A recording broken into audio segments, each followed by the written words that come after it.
ഈ ഉരുൾപൊട്ടലിൽ അമ്മയെ രക്ഷപ്പെടുത്തി അമ്മയോടൊപ്പം മറ്റു രണ്ടുപേരെ കൂടി രക്ഷപ്പെടുത്തിയ ഷഹന, അന്ന് എന്താണ് സംഭവിച്ചത്? മഴ സാധാരണ കൂടുതൽ പെയ്യുമ്പോൾ ഉമ്മച്ചി ആ സമയത്ത് നീച്ചു 1:45 വെച്ച് നീച്ചെന്നാ പറഞ്ഞത്.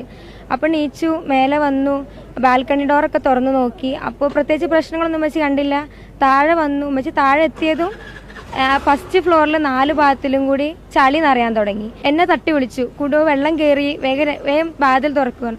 ഞാൻ വാതിൽ തുറന്നതും സീലിംഗ് എല്ലാം കൂടി പൊളിഞ്ഞ് തലയിൽ കൂടെ വീഴാൻ തുടങ്ങി. ഞങ്ങളെ കുറേ അലറി വിളിച്ചു. അപ്പോഴാണ് ഒരു കുട്ടി താത്ത ഒന്ന് രക്ഷിക്കുമോ എന്ന് വെച്ച് ഞങ്ങൾ നോക്കുന്നത്. അപ്പോൾ കിണറുണ്ടായ ഭാഗത്ത് ഒരു കുട്ടി ഒലിച്ചു വന്ന് നിൽക്കുന്നുണ്ട്. മോനെ നീ അതിൽ പിടിച്ച് നിൽക്കും, ഒരിക്കലും പിടി വിടരുത്, ആ കവുങ്ങ് തന്നെ പിടിച്ച് നിൽക്കണം എന്ന് പറഞ്ഞു. വീട് സൈഡ് പൊളിഞ്ഞതുകൊണ്ട് ഞങ്ങൾ ആ ഓട്ടയിൽ കൂടെ ഞങ്ങൾ രക്ഷപ്പെട്ടപ്പോൾ ആ മോനെ ഞാൻ പിടിച്ച്.